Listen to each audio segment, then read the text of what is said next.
Well, with the World Cup set to get underway in just over a week's time, the U.S. men's national team revealed their World Cup roster on Wednesday. As expected, few surprises, notably goalkeeper Zach Steffen being snubbed, Ricardo Pepi also out. A couple of manager Greg Berhalter's favorites were also kept out, and defender Reggie Cannon and Paul Arriola. The team opens play in Qatar against Wales in Group B on November the 21st. So, let's take a detailed look at the roster, position by position here. In terms of the forwards, Ricardo Pepi and Jordan Pefok both out. Berhalter said he likes Josh Sargent's physicality playing in the league championship. And Haji Wright, perhaps the biggest surprise on the roster, is just in better form.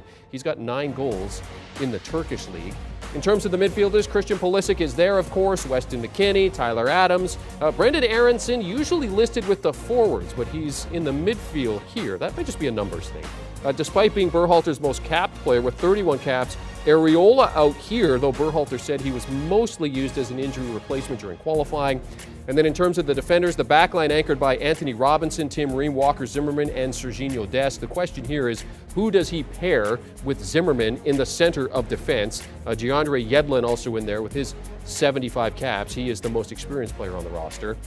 Goalkeepers, Arsenal's Matt Turner would be the first choice, with Middlesbrough's Zach Steffen kept off the team. Steffen had been Berhalter's first choice, but injuries and a lack of consistent form are likely the main issue there.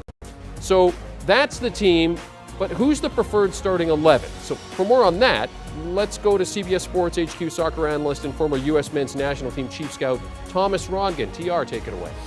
Thank you, Jeremy. Yeah, and that'd be a puzzle, obviously, for Greg Berhalter. But if I was the coach of the U.S. men's national team, this would be my 11 against Wales. Yeah, just against Wales, because Wales plays low pressure. Wales allows the other team to have more possession. So I go with Mr. Ream as a center back. Yeah, that's a surprise of many, but the best passer, by the way, out of that position. And also a guy that plays in the EPL, captain, obviously, of Fulham, that knows some of the opponents that play in the EPL as well. Zimmerman is obviously the mainstay. Turner in goal. Yeah, Mr. Steffen is not there, so he's obviously the first choice. First choices for Greg Berhalter have been Serginho Dest and Mr. Anthony Robinson as left and right back. Both very good attacking fullbacks as well, which is so important to give us width and penetration. I go with a double pivot, people. Yes, I know that Greg Berhalter normally plays with 1 in there, Adams, and then 2 attacking midfielders, basically, but I need a facilitator next to Adams, and that's Musa, that plays for Valencia centrally as well, and he can, from Ream and Zimmerman, being allowed to get balls into midfield and start the attack from good positions, whereas Weston McKennie has been poor on the ball. I would play my best footballers against Wales. And what I mean by that is Pulisic, Aronson, yes, Gio Reyna's a false 9. He's got a great neck for the goal. Good nose, as we call that, in the 18-yard box, and we get verticality with Mr. Weah on that right side. So we have speed there to break lines. We have combination play underneath with Aronson, Reyna, and Pulisic, and Anthony Robinson, one of the best attacking fullbacks, will go up and down, allowing Pulisic to play make with Aronson underneath as well, and even interchange positions, which Wales doesn't like. They want to feel a body up front, a floating Gio Reyna, a good footballer to still get behind you, can hurt you that way as well. So that would be my starting 11 against Wales. Great stuff, TR. Here's the U.S. men's national team schedule. They kick off on the 21st at 2 p.m. Eastern Time versus Wales at Ahmed bin Ali Stadium in El Rayyan. Friday, then they have England. Ooh, that is going to be the big one at Al Bat Stadium in Al Khor. Their last 2 games are in Al Khor. Tuesday, the 29th, they take on Iran. Another good game. That'll be at Al Thumama Stadium. All right, so TR now joins us on set to discuss this roster. Here's the good thing, all right? There is enough talent in the U.S. pool now that it's not just the best players being picked, but now the manager, Greg Berhalter, can select his team based on the games that he's expected to play in terms of the style that he wants to play. So that's good developmental news here. But in terms of the roster itself, TR, what's your reaction to the omissions on this team?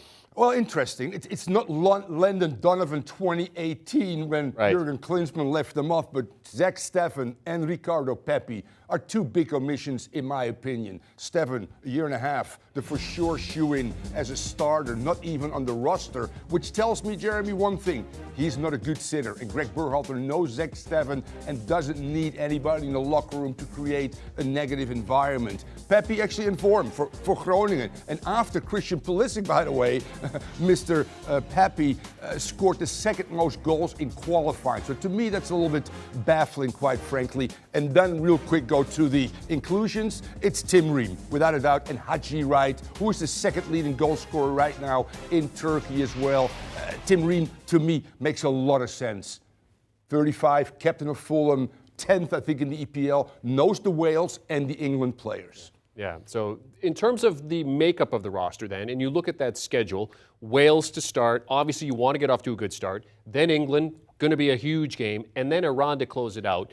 How far do you see this team going? I firmly believe that this young team will grow into this tournament, and it starts with Wales, where there will be nerves on both sides, obviously. By the way, we're ranked 14th, Wales 19th, and with Gareth Bale, who showed again off the bench for LAFC that he could be a big-time player, not a pushover, but a point at least, in my opinion, possibly 3. Now you look at England, all right? England is obviously one of the favorites right now, 5th in the FIFA rankings in the world, but Southgate is under pressure. Depending how they fare against Iran, there might be an opportunity for the US to get a point, but we're clearly the underdog. And then it comes to Iran. And I like the fact that we play Iran last because Iran probably needs a win, which means now they got to come out, which they normally don't like to do. They play low pressure and look to go for 1-0. So I see 3 points there. Then the round of 16, we meet either the Netherlands or Senegal. I think that those two teams will be first place.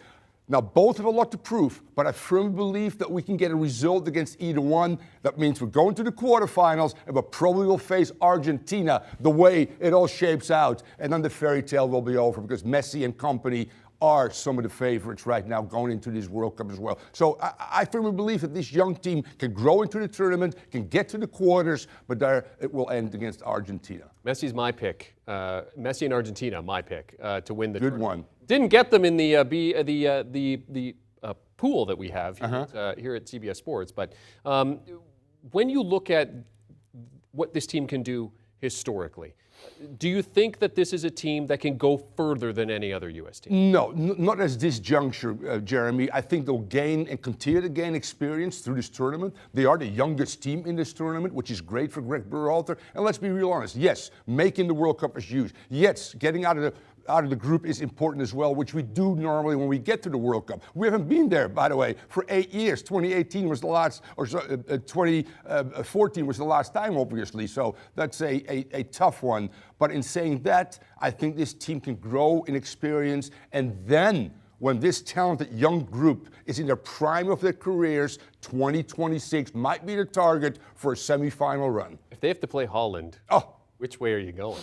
Well, my brain tells me the Netherlands, who, by the way, with Louis van Gaal, are underperforming right now, Jeremy, and have some injuries as well. The Netherlands. Absolutely. So I take the U.S.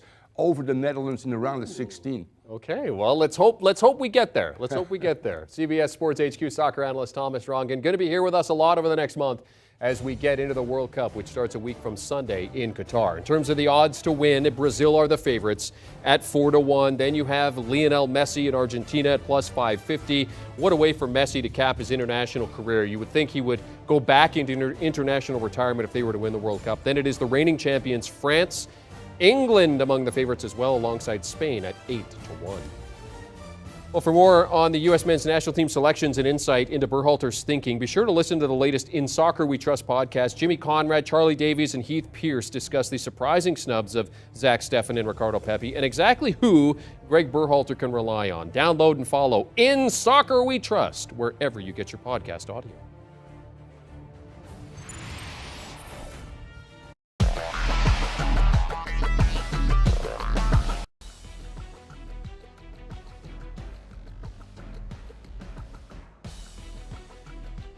Do you want a sports network that delivers everything that matters about the game? The highlights, the picks, the instant analysis, no yelling, no fake debates, no politics. Hit the subscribe button and never miss a moment.